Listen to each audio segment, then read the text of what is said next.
Good evening, everybody. 13 days to go until the election, and brand new Fox News polls out tonight show Donald Trump closing the gap with Hillary Clinton, and doing so in impressive fashion. The Fox News poll, conducted from Saturday the 22nd through yesterday the 25th, shows that Clinton's lead continues to erode. Clinton now ahead of Trump by 3 points in a four-way race, 44-41. 3 points. The margin of error, 2.5 points. Last week, Clinton's lead was 6 points. Before that, up by 7. And in a head-to-head matchup now, Clinton leads by 5 points. Donald Trump today spent the day campaigning in the battleground state of North Carolina, where he stressed he is the candidate of change. Our opponent represents the rigged system and the failed thinking of yesterday. She's been doing this for 30 years, and for 30 years it's only gotten worse. American politics is caught in a time loop. We keep electing the same people over and over and over. Well, Trump is holding another rally this hour in Kinston, North Carolina. We'll be bringing that to you live when Trump takes the stage there. Among my guests tonight, former House Speaker Newt Gingrich, and with whom I'll be talking about these improving poll numbers and what the next 13 days are likely to bring.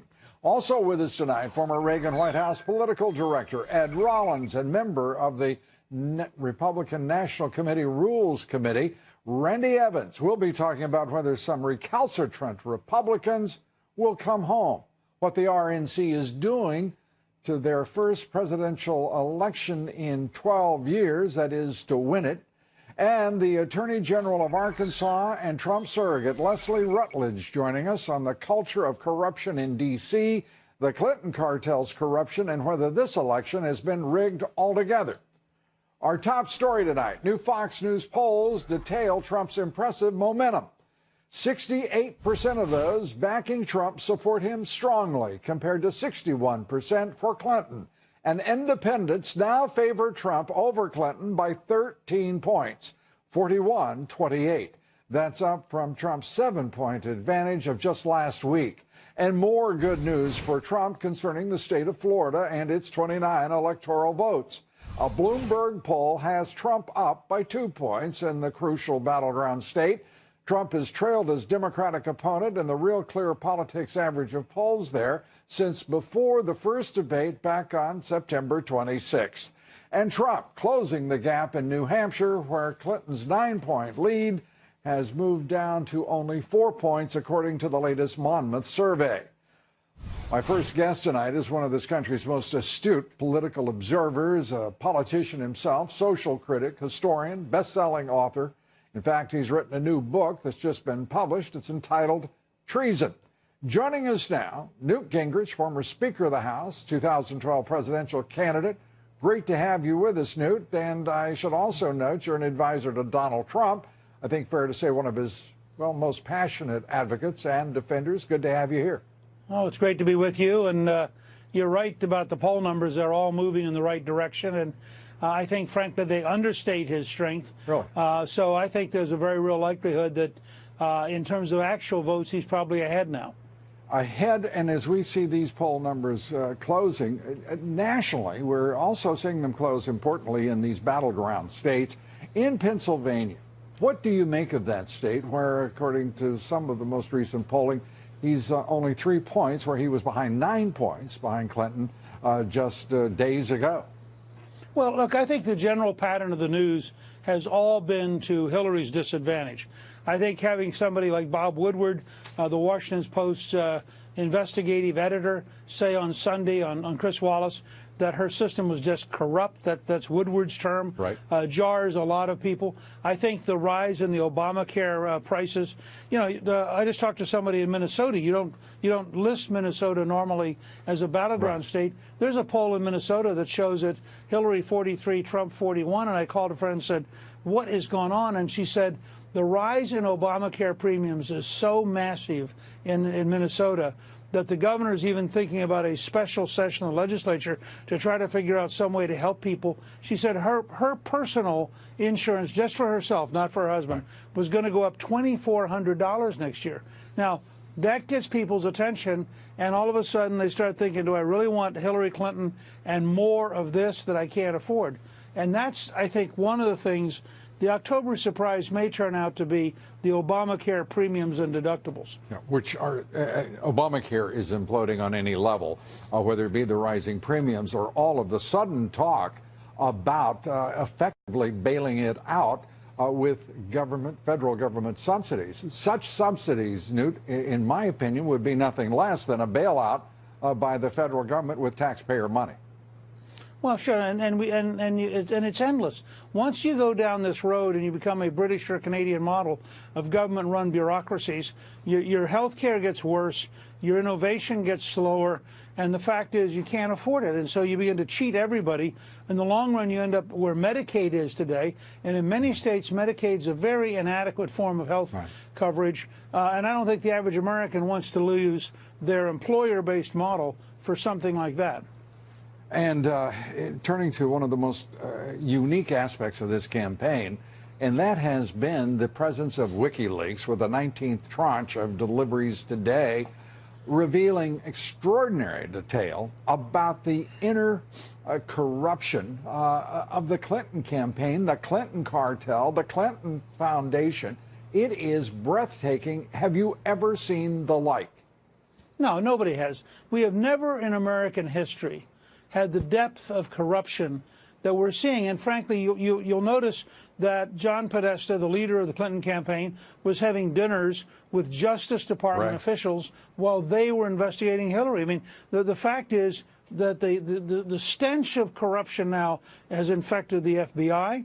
Comey is the first corrupt director we've seen, in the sense that he clearly did stuff he knows is a lie. He clearly, I assume, was pressured by the Attorney General, who had a secret meeting with Bill Clinton on an airplane the week they were going to interview his wife. I mean, you couldn't write a novel. I mean, treason's a novel. I couldn't write a novel that had all these different pieces that would be believable. People would say, no, it can't possibly be this sick. But the truth is, we're learning it is this sick, and that's why I believe in the end Hillary loses. I don't believe the American people is going to send somebody to the White House who ought to be indicted and be facing a very severe penalties for what she's been doing. Drawing on your experiences as Speaker, in leadership, as a historian, we also have another name now in the FBI, thanks to the extraordinary reporting of the Wall Street Journal, and that is Andrew McCabe, the #2 man, the deputy director of the FBI, whose wife was selected by the Clintons' longest ally in politics, of course, and that is Governor McAuliffe, who selected her to run for the Virginia Senate, backed her with $500,000, as then McCabe himself is being promoted within the FBI and has some oversight responsibility, if not direct management, over the investigation into Hillary Clinton's emails. This is, as you say, this is the stuff of fiction, but we're living it. There's no question. First of all, his wife has every right to run for office. I mean, she's an independent person. There's no question, though, that McCabe should have then recused himself from anything involving the Clintons, because the obvious appearance of corruption, and again, if you're in law enforcement, you have to both worry about the reality of corruption and the appearance of corruption. And this just goes with my whole point. You know, I mean, we are watching the decay of one of the great American law enforcement agencies, and it is because of this whole pattern, this cancer of corruption, which has been spreading in the Obama administration and would now be accelerated by the two Clintons if they got to the White House. This corruption, Donald Trump talks about a rigged election and system. Is it your sense we're seeing problems in Virginia, we're seeing problems amongst other places in Texas? Is it your sense that we're going to have enough oversight of this election to assure the American people the integrity of our electoral system? I don't know. I mean, the reports from Texas are bizarre. I've seen at least a dozen reports today of machines malfunctioning, of people voting straight Republican, and as they start to leave, the machine shifts back to straight Democrat. I think in some counties they're talking about giving up the machines totally and going back to paper ballots. I mean, there's some things going on out there that are weird. I think that you have to also be aware that in places like Kansas City and St. Louis and Philadelphia, there are long traditions of stealing votes on a grand scale. There are people who vote 24 years after they died. It's almost like there ought to be, sites for people. These are miracles that these people keep showing back up, except, of course, it's all corruption. So I think it is fair to say that there is a real problem in America of vote theft. A good friend of mine in North Carolina is convinced that the only way Trump can lose North Carolina will be by vote theft in the big cities. And I think we have to take this very seriously. Newt Gingrich, good to have you with us, as always. Good to be with you. Appreciate it. We're awaiting a Trump rally in Kinston, North Carolina, the important battleground state. We're coming right back. We'll have that and much, much more. Stay with us tonight. Donald Trump tonight campaigning in the battleground state of North Carolina. That is what they call what Trump Force One, just arriving, pulling up there to the gantry there that's awaiting him. He's at the Kinston Jet Center in Kinston, North Carolina. We'll be going to that rally once it begins. Looks like he had a pretty good turnout. He has a pretty good turnout everywhere he goes. It's amazing. And then all I hear for hours is, well, but you can't judge anything by turnout. Well, I think maybe you can. WikiLeaks today released its 19th tranche, or batch if you prefer, of Clinton emails, bringing the total to more than 33,000 of them now. Those emails show Clinton staffers, campaign staffers, and everyone else associated with the Clintons struggling to respond to Clinton's reasoning for having used a private email server. They simply can't do it.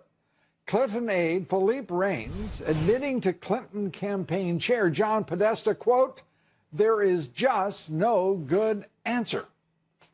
He couldn't be more right. And in another email, Podesta even questioned Clinton's sanity. Podesta discussing whether or not Clinton should concede to Obama back in June of 2008. Clinton aide Neera Tanden wrote, "She's not conceding tonight and not anytime soon either." Podesta replies, the quote, "former smart, latter psychotic." And there's a preview of the collapse, of course, of Obamacare. The campaigns, our government, the White House have known that this thing was going to blow up in the faces of Barack Obama and the entire Democratic Party on Capitol Hill. Liberal columnist Brent Badowski told Podesta last summer, quote, "The subsidies were not created to subsidize huge premium increases once they were upheld by the court. This becomes a de facto taxpayer-financed bailout." Absolutely so. Now, let's see if anyone in the Obama administration has the guts to acknowledge that. Badowski goes on to say Clinton, quote, "does not want to be in the position of defending Obamacare during huge premium increases." Guess where she is tonight? Precisely in that position. Joining me now, Randy Evans, member of the RNC Rules Committee, a former senior advisor for the Newt Gingrich presidential campaign in 2012. Former Reagan White House political director, Great America PAC strategist, Fox News contributor, Ed Rollins. Gentlemen, let's start with these polls. And last night here, Ed Rollins said that he thought the polls were more like 2 to 3%. And that's exactly what the Fox News polls reveal. That's where we are right now. I've always believed the Fox poll, not because I'm on Fox. It's just that the way they do their... Although that's a perfectly good reason. But I've looked at a lot of polls over the years, and I'm someone who basically, when the poll matches my gut, I believe it. When the poll doesn't, I take another poll. Right. But there's so many polls out there today. But Fox is very consistent, and Fox does something that's very important.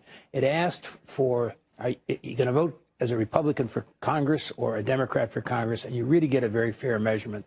And the partisan vote is very, very important. And as you see here, that number is going up for Republicans.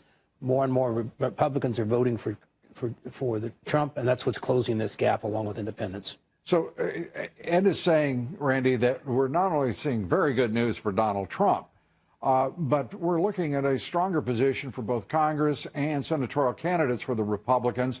I think probably some folks over at Trump Tower would say this demonstrates Donald Trump's got coattails. Well, definitely, and he's helping out in key states that we need help in, like North Carolina and Nevada. He very well could be the difference, especially in North Carolina, as we start to see his strength show through. What's really happening out there, though, Lou, is reality is setting in. The reality of the Obamacare increases in premiums, the reality of the corruption by the WikiLeaks, the reality of the deficit, the reality of open hemispheric borders. All of a sudden, all of the attention from this Access Hollywood tape starts to pale in comparison whenever mothers and fathers open bills for their health care premium and they see it go up 22, 25, 28%. That's what's starting to happen, is reality is settling in. Let's be clear, too. These people knew what they were doing. Nancy Pelosi, Harry Reid, President Obama knew precisely what they were doing in 2009 and who this crushing force would fall upon, and that is millions of Americans who are watching premiums already higher, but now moving on average, they admit, 25%. So the real number come the first of the year may be something like 50% higher premiums. This is working against Hillary Clinton. As Randy said, the cesspool of corruption that is Washington, D.C. Donald Trump is the only antidote. Well, equally as important to young people who don't see any benefit to getting to this plan. They pay an enormous fee. They'd rather go buy a new car or buy beer or do something like that. And that was always part of the premise. All these young people are going to join. And it was absurd. The critical thing here, he ought to be talking about three things. I'm going to fix being Trump. I'm going to fix. Here we go now. But we've got a very short period of time, and we're closing the gap. I'm going to fix the economy. I'm going to fix D.C. I'm going to fix the immigration problems. I'm going to fix the health care problems, and I'm going to get rid of this corruption that's in that city. And she won't do that. And that's the message. That's all he has to do. Those four things the next couple weeks here, and he'll close this thing up. But what seems to be resonating right now, in addition to those things, Randy, is the rigged system. And what we're watching right now is a system in which it's really unclear what role the RNC is going to play. Driving, of course, the senatorial and the congressional candidates. The degree to which they can help Donald Trump is ambiguous, and it appears now to be critically important to the success down ticket of the Republican Party. Do you agree? No, I totally agree, but I'll tell you this. Reince Priebus had a call today with all of us on the Republican National Committee. We got a very thorough briefing. The RNC is doing its part. The ground operation is enormous. The ability to get absentee and early votes where we want them is working out extremely well. We're going to see it pay huge dividends in Florida and pay huge dividends in Ohio and in New Hampshire and in Iowa. These are all states that we are well ahead of where we were 4 years ago, and we're getting further ahead of where we were 4 years ago. We've already surpassed where we were in many of those states already, and we still have 2 weeks to go. I think that ground operation is going to pay dividends. But the big difference, for Donald Trump, you're not going to see a lot of headlines about it. For Donald Trump, absolutely for Donald Trump. We started with Donald Trump and we finished the call with Donald Trump because we understood fully and completely he's our nominee. He's going to be the next president. I'm telling you now, right now, Lou, Donald Trump's going to win this election and is going to make pollsters look silly. Randy Evans, Ed Rollins. Thank you. Sweet words. Absolutely. In the evening air. From the National Committeeman from Georgia. Randy, thanks so much for being with us. Randy Evans, Ed Rollins. Thank you. Thank you, gentlemen. Be sure to vote in our poll tonight, and the question is, do you believe these tightening polls are signals of rising momentum for Donald Trump? Cast your vote on Twitter at Lou Dobbs. We'd like to hear from you. Follow me on Twitter at Lou Dobbs, like me on Facebook, and follow me on Instagram at Lou Dobbs Tonight. On Wall Street, stocks today closed mixed. The Dow up 30 points, the S&P lost 4, the Nasdaq down 33 points. Volume on the big board, still moderate trading, but healthy. 3.7 billion shares traded. A reminder to listen to my reports 3 times a day, coast to coast on the Salem Radio Network. I want to share with you, if I may, a few thoughts now on a fellow who doesn't mind a good fight, especially when he's fighting for the good of the country and his fellow Americans. Donald Trump is now in the fight of his life, and arrayed against him the most powerful political and business establishment in the entire world. The elites of both political parties and the left-wing national media are doing their worst to take him down. Against Trump and all who support him are extremely powerful forces, such as nearly every federal employee. A new analysis shows federal employees from 14 agencies have donated about $2 million on presidential politics this cycle. A whopping 95% of those contributions going to Hillary Clinton. 95%. The left-wing concentration is even stronger at the Justice Department. There, 97% of donations from Justice Department employees went to the Democratic nominee. So the agency investigating the Democratic nominee, investigating the Clinton email server scandal, was decided and all but completely in support of Clinton. The entire federal government, on the basis of their campaign donations, are working against Donald Trump. And it's even worse than that. University and college faculty and staff at the top 10 universities are even more ardent in their support of the former Secretary of State. Almost every dollar donated went entirely to Hillary Clinton. 99% of those donations going to her. And Trump has few friends in the media, as almost everyone now knows. While Trump has long slammed the left-wing media, it's actually worse than most of us would have imagined. It turns out 96% of the donations from journalists have gone to Mrs. Clinton. 96%. And how does that influence the work product of the liberal media? Well, here's a for instance. As we reported to you last night, 91% of coverage on the evening news broadcast has been negative to Donald Trump. Networks over the past 12 weeks have also spent 440 minutes covering Trump controversies versus 185 minutes on the Clinton scandals. Yet despite all of the forces arrayed against him, working against him, and you and me, and against the national interest and certainly the values of fair play and honesty, American values, Donald Trump has reached this point 13 days from the election, locked in a virtual dead heat, a close battle indeed for the presidency, the battle with Hillary Clinton. Her advantages of support from those working in government, academia, and media haven't been enough to crush Trump and his campaign nor his supporters, nor enough to salvage the candidacy of Clinton, who is besieged by the consequences of her corruption and lust for power. The momentum appears to have moved now to Trump's side, and the final 13 days of this historic campaign look to be an exciting race, one for the history books. And our quotation of the evening on the long campaign, the long fight, this one from Mahatma Gandhi, who you might think about the long road traveled from June 16th of last year when Donald Trump threw his hat in the ring, as they say. First, they ignore you. Then they ridicule you. Then they fight you. And then you win. Up next, we'll take you to the Trump rally in North Carolina. It's just about to begin. It has begun. We're coming right back. We'll go straight to North Carolina. Blast Clinton and Obama's efforts to save face, even as Obamacare spirals into full-fledged disaster. And it is the stupidity of our politicians who rammed this monster down our throats, and Hillary Clinton wants to keep it. It's going to get worse, worse, worse. Arkansas Attorney General Leslie Rutledge joins me next. We're going to turn right now. I'm going to bring in now Leslie Rutledge, the Attorney General of Arkansas, Donald Trump surrogate. Leslie Rutledge. Leslie, good to have you with us.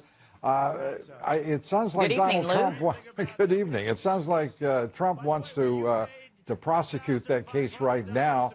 Your thoughts on the level of corruption on the part of the Clinton campaign, the Clinton cartel, and what is being revealed by WikiLeaks?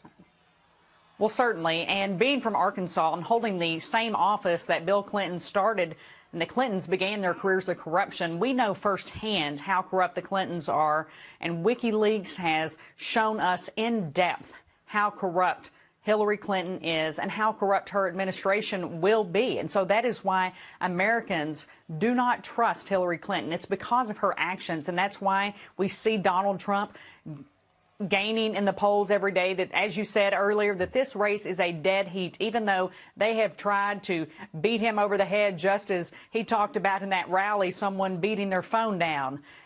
But against all these odds, right, Americans are a lot smarter than the mainstream media makes them out to be, and they see how corrupt Clinton is. They see how corrupt her administration is. When you have a Justice Department giving donations to the wife of the individual who ends up being the person in charge of the investigation of Secretary Clinton, who a Justice Department who the Attorney General met with President Clinton in the midst of these investigations, it is absolutely astonishing. As an attorney, as a prosecutor, as Attorney General of the state, how does it make you feel to see the FBI at its uppermost levels, this conflicted, this absolutely acting in disregard of law and requirements of not to have even the appearance of a conflict of interest?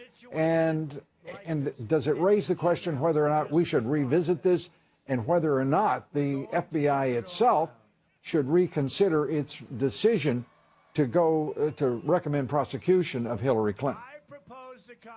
Well, certainly when you have instances and facts that we have now and now know that you have the individual whose wife benefited directly from Clinton friends and supporters, and the individual who supported, or rather who ran Secretary Clinton's 2008 campaign, giving those astronomical amounts of money, and for the individual not to say, to avoid the appearance of impropriety, I will not be the one conducting this investigation and leading this investigation. Just to avoid that appearance alone should have been the standard, much less whether or not anything was done as a result of that influence. And remarkably, but not shockingly, the White House, Mr. Obama, has not even raised the issue or sought to explain it to the American people. All of the obvious conflicts of interest, the appearance of conflicts of interest, and the absolutely poor judgment exercised by the leadership of that agency. The agents there just must be in shock at what they are having to live with. Leslie Rutledge, Attorney General, we appreciate you being with us, and come back soon if you would. Thank you. Thank you, Lou.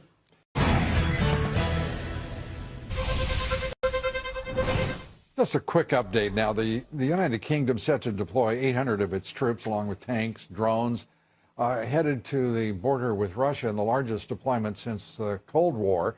The British force is part of a NATO plan eventually to position 4,000 troops in Poland, Estonia, Latvia, and Lithuania amid growing Russian provocations. Joining me now is General Jack Keane. General Keane, a retired four-star general, vice chair of the United States Army and chairman of the Institute for the Study of War, Fox News military analyst.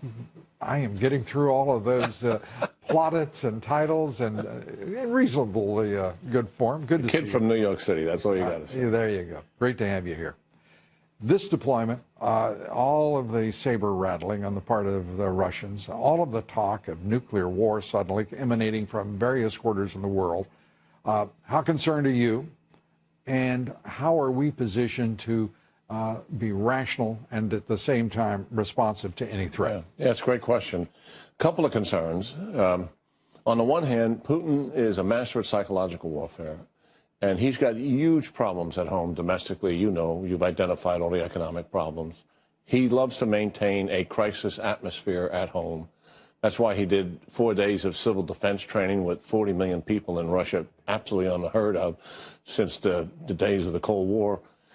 The other thing that's occupying also is that, listen, he is dealing with the weakest European and American leadership we've had since the Cold War. Isn't that stunning to think of? The leadership in Europe is just pathetic. And the leadership of this country is so weak and feeble and unaccomplished after 2 terms in office. If we had the strong leadership that we used to have, and I mean Democrat and Republican, exercising American leadership in a global way in the world, if we had that kind of leadership, we would have at least a degree of deterrence. But we don't. What deterrence requires real capabilities, Lou, and then the intent to use them. Now, we have some capabilities, but they're not in Europe. And we don't have any intent. And that's what Putin knows. And that's what makes this dangerous, because he could take advantage of this weak leadership. This fleet of Russian ships that is now that's transiting the Mediterranean on its way to Syria to engage. This is, and you're looking at pictures, these taken just off the coast of Portugal. The purpose and the likely result of deploying this kind of firepower into that fight. Yeah, sure. Two things happening. One is to demonstrate his power. He's got one aircraft carrier, and we're going to see it. So his military power is not comparable to the United States. But what he has, it's very good, and he uses it in a very specialized manner. And he's going to, I believe, take down Aleppo with additional strike aircraft. They're going to destroy this once and for all.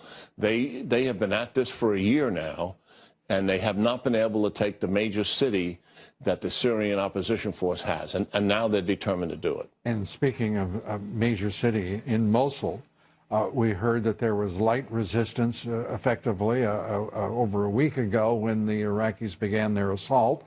Now, the beginning of this week, we hear it's heavy resistance on the part of the Islamic State in the outlying areas and, if you will, suburbs of Mosul. What are we to make of this? That was predicted. We're getting closer to Mosul. And ISIS is very aggressive. They come out with suicide bombers, mortars, small arms fire. Then they attack 3 towns that were offset from the actual battle at Mosul to divert forces. They are aggressive. We still don't know if they're going to fight to the last man inside the city itself. We'll find out once this thing gets started. What they have been doing in Fallujah and Ramadi is fight initially hard and then pull most of their forces out. We'll see if that happens. You know, I look back over the course of the war in Iraq, and I think to myself how hard we fought in those 2 cities, in Fallujah and Ramadi, to free them. Extraordinary. The history still being written. General, good to see you as always. Good seeing you, Lou. Appreciate it. Up next, Donald Trump today pitched a new deal to African-American voters. Donald Trump's Executive Director of Diversity, Bruce Lavelle, joins me here next. Stay with us. We'll be right back.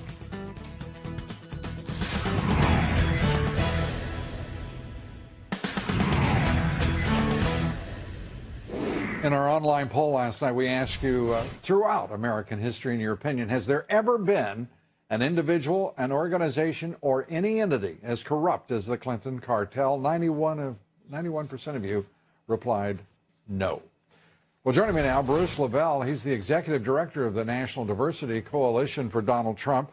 And it is great to have you here, Bruce. Let me first just show everybody the latest Fox News poll, the four-way race. Clinton with a 44 points and Trump 41, a 3-point spread. That had been 7-point spread just a little over a week ago. You guys have got to be feeling pretty good about your chances right now. Yeah. Actually, Lou, we're feeling really good. And just to make another point in terms of the polling, you know, one thing about when you're polling African-American families and households, you know, I've always questioned the type of questions that they're polled in their homes. And, you know, for example, black folk, for example, they're not going to really give up like, okay, they're keeping this to themselves. And you know, one of the interesting things, you know, on the way over here, a gentleman called me and says, where are all the Trump signs in some of the black communities? And I said, you know, well, look what happened in North Carolina. You know, you want to talk about voter suppression? You want to talk about a lot of African-American people. Referring to the bombing of the headquarters of the Republican Party there. By the way, just as troubling, in my opinion, has been the ATF's response there in its investigation. That's very troubling. Bruce, let's turn to the participation that we can expect from African Americans in voting for Donald Trump for the Republican Party. What's your best judgment?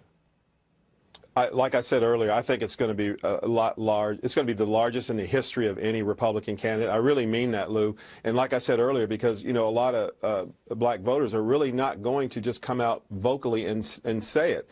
Because one thing that Donald Trump brings to the table is black people really really like when they say in our black culture, keeping it real. And Donald Trump keeps it real. The school choice in itself is the new civil rights era that he's implementing that's going to really be a champion in black communities, Lou. Yeah, it is. When he started this, talking about the issues that face Hispanics, African Americans, and then as a Republican candidate saying that he is going to reach out to those constituencies, he's done precisely that. It is, exactly. By the way, the last time we saw a Republican with something like on the order of 25% was back in 1960, and that for Richard Nixon. Since then, it has been infinitesimal. Give us a sense of how large you think it will be in percentage terms. I think we'll be well up in close to 20, Lou, and I say that realistically. Yes, sir. And like I said, you remember, the National Diversity Coalition for Trump, that's who I represent, founded by Michael Cohen. It's the largest multicultural, diverse group of voters in the history of the GOP, in the history of the United States, and it's under Donald Trump's name. So it's like my grandmother said, everybody can't be lying.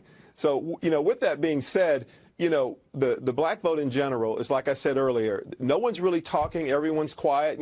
For me as a black Republican in the South, you can imagine some of the things and the tweets I go through, but the majority of America is like, this gentleman keeps it real. And that's what black voters are going to go down in those polls and realize, that the ability that this gentleman knows how to create jobs and to have a proven track record versus a... Good evening, everybody. 13 days to go until the election, and brand new Fox News polls out tonight show Donald Trump closing the gap with Hillary Clinton, and doing so in impressive fashion. The Fox News poll, conducted from Saturday the 22nd through yesterday the 25th, shows that Clinton's lead continues to erode.